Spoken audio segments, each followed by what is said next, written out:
Сәлем достар, бұл құпия каналы, сіздермен бірге Альфия. Достар, көптен бері техника салмай кеттім, сондықтан бүгін салуды ұйғардым. Қазіргі таңда убывающая луна болса да, мен сіздерге растущая лунада жасайтын техниканы ұсынып отырмын. Растущая лунада міндетті түрде жасау керек. Бұл техника береке, ақша, сәттілік үйіңді жақсы аластайды, негативтен аластайды, ақша жоқтықтан береке шақырады, ұрыс керістен аластайды. Және жолыңыз болмай жүрген болса, жақсы аластап жолыңызды ашады. Ол үшін бізге лавровый лист керек. Растущая лунада жасаймыз, подряд 6 күн жасауымыз керек. Ол үшін бізге лавровый лист керек. Лавровый лист магазиндерде сатылады.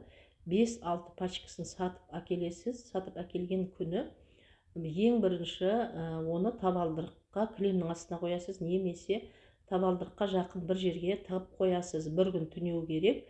Ертесі күн аласыз да жаңағы техниканы жасайсыз. Техниканы жасайтын күні бірінші күні болып саналады.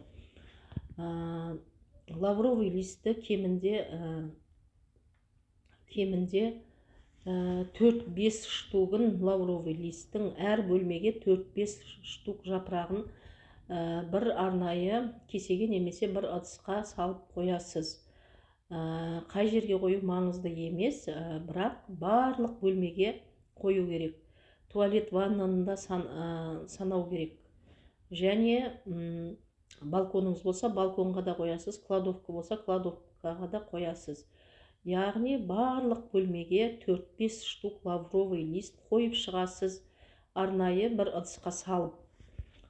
Шкафқа саласыз ба, шифонерге саласыз ба, жоқ терезенің алдына қоясыз ба, главный балдар ұстамайтын жерге қойып қойсаңыз болады. Әр бөлмеге 4-5 штук. Одан кейін келесізде сізге новый бір любой свеча керек. Парафиновый свеча да болады магазиндерде, химия сататын жерлерде барлығында бар. Свечаны жағасыз, жапырақтарды қойып болғаннан кейін бөлмелерге свечаны жағасыз, дұғаны 3 рет оқисыз. Дұғаны комментарияға бекітіп қоямын, постоянно көріп жүргендер, подписчиктерім біледі. Сосын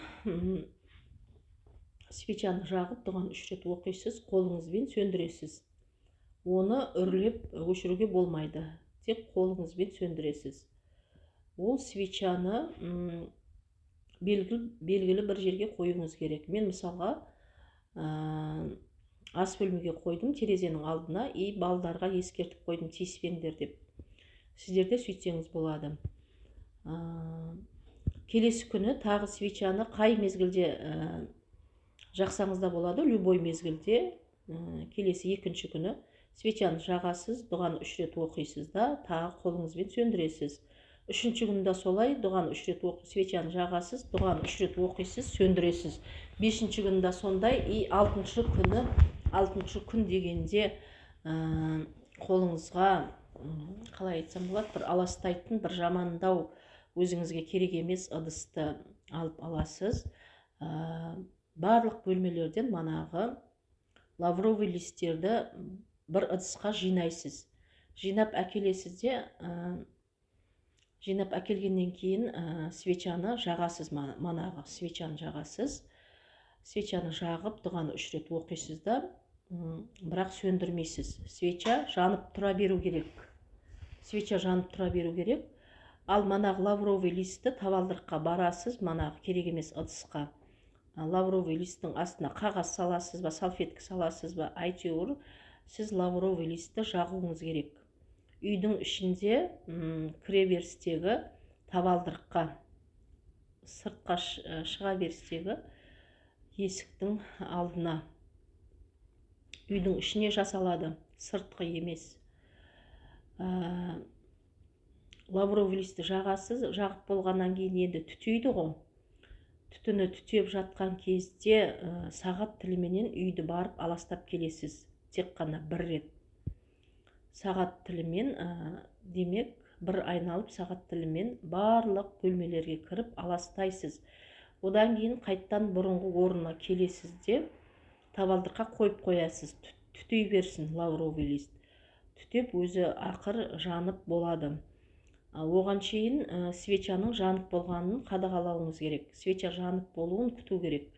Свеча жанып болғаннан кейін свечаның қалдығын сол лавровый листтің күліне лақтырып тастайсыз. Сөйтіп, бұл лавровый листті жаңағы свечаның қалдығын барлығын далаға төгіп тастайсыз, немесе любой өзіңіздің қалаған жеріңізге, мусорға ма, басқаға ма, немесе кәдімгі жерге, алыстау жерге төгіп тастасаңыз да болады. Осымен болды достар. Бұл техника жақсы жұмыс жасайды. Жасап көріңіздер. Бірақ міндетті түрде растущая лунаның, өсіп келе жатырған айдың любой бір 6 күнінде, подряд 6 күнінде жасалады. Болды достар, сәттілік. Видео ұнаса лайк басуды ұмытып кетпеңіздер. Дұғаны әдеттегідей комментарийға бекітіп қоямын. Сәттілік.